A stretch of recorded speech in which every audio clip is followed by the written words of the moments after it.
Are you still trying to figure out if what you're going through is really OCD or something else? That question right there might actually be the problem. Because we know the more you chase certainty, the less certain you feel. Does this sound familiar? Because you're not alone. Most people with OCD fall into this trap at some point. And it doesn't mean you're failing. That's just how OCD works. But there's a way for you to know if you have OCD without having to prove it. That's something we'll go through a little later. In this video, we'll break down why the urge to prove your OCD experience is real or not is like such a strong trick that OCD wants to use against you. Because if you can prove it, it means that what your experience maybe is not as accurate as you think it is. By the end of this, I want to give you some small exposure and response prevention steps that you can use today.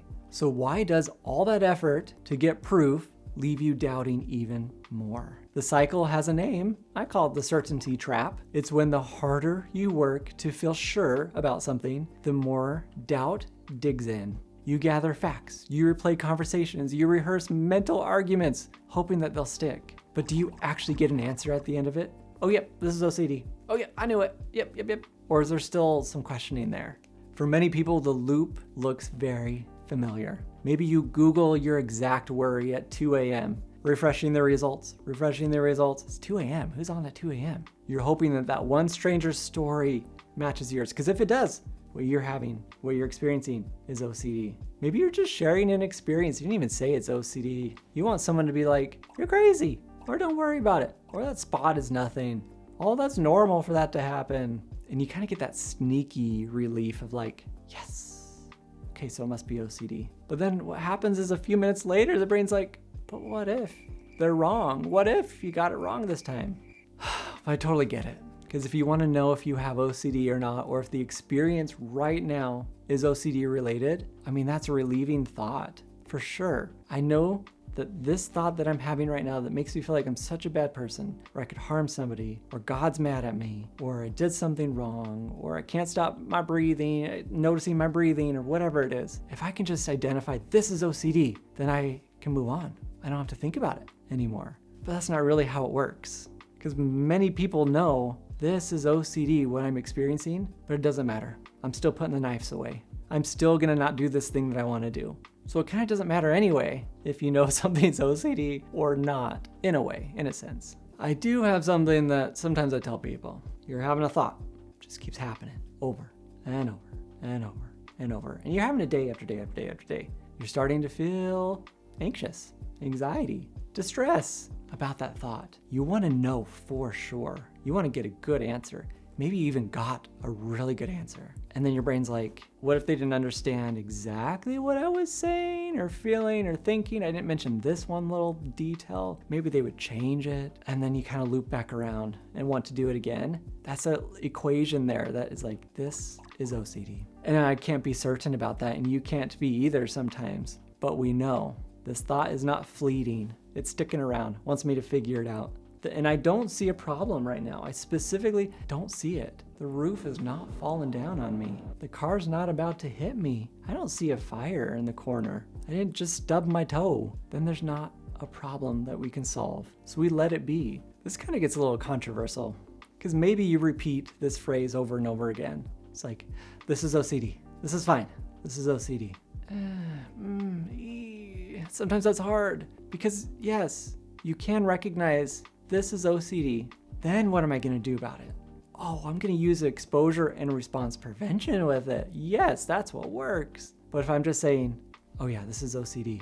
Ultimately, really what I want you to know is that yes, you can recognize something as OCD related, but I want you to take an action for it. I can't just say this is OCD. This is what I'm going to do. I'm going to write a script about it. I'm going to go lean into this uncertainty. I'm going to go do an exposure. I don't know if you know how to do exposures yet. I have that in my Master Your OCD online course. You can go check that out. It teaches you exactly what to do. But here's a little snippet. Take your fear, your uncertainty, the thing that you're wondering if it's OCD or not, and you could actually just on a piece of paper, write down over and over again, this may or may not be OCD. This may or may not be OCD. And what's the core? If it is OCD, it means that I would really harm somebody. I may or may not harm somebody. This might be OCD, it might not. Maybe, maybe not. We're just kind of writing down the thoughts and we're going to give them all those uncertainty answers. The brain does not like that. It wants you to know for sure, and you're almost making that commitment. I'm not figuring this out, man. Sometimes we get to a point that we just say, if I'm even questioning if this is OCD or not, I'm gonna say it is. That's it. I'm saying it is. Maybe I'm wrong. I don't know.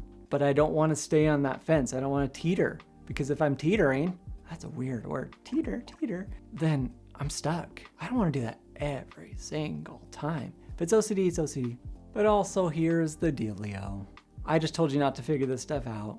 What you're experiencing is OCD or not. And you might be thinking, but I really just don't know if this is OCD. Yes, there's going to be people like that. Hopefully you have the option to go see a specialist, get a diagnosis. Let them educate you on what OCD looks like, what it is. Get an official diagnosis if you don't. The problem lies really when you know the answer, but you just keep questioning it anyway, or the doubt keeps coming in. Is this OCD or is it really me? That's the red flag. We're not doing that. Certainty is not the prize here. Life is the prize. What you doing in life? What are you doing right now? If you don't have goals, set up some goals for yourself. Hey, the next month, I'm completing this one thing I want to complete. Maybe it has nothing to do with OCD. Hey, in the next year, I want to go on 5 dates. I'm going on 5 dates. That is life. Figuring out if you have OCD or not, unless you're at the very, very beginning stages, is not your job. Your job is to live life, not do the compulsions. Move on. And I know I make it sound so easy. It can be hard. But the more you ride the wave, you're going through this, you're not trying to figure it out anymore, the better you end up feeling overall. So it could be the next time you say, is this OCD? What do you think the answer is? You see anywhere on there? Am I pointing that right? Maybe, maybe not. I don't know. But right now I'm playing checkers. People play checkers? I'm playing checkers, man. This is where life is. Maybe I'm doing something wrong. I don't know, but I'm gonna keep doing it. You're gonna know for sure when something is wrong. You don't have to question it. Let me know down in the comments, does your OCD make you question if it's actually OCD? I wanna see all the people on there commenting, because I bet you it's more common than you think. There's another video here on the screen. More insights on what you can do for your own OCD treatment. Thank you so much for watching, and go click here or here. Thanks so much. Have a good day. My light just turned off. That is not OCD, that's my light. Come back.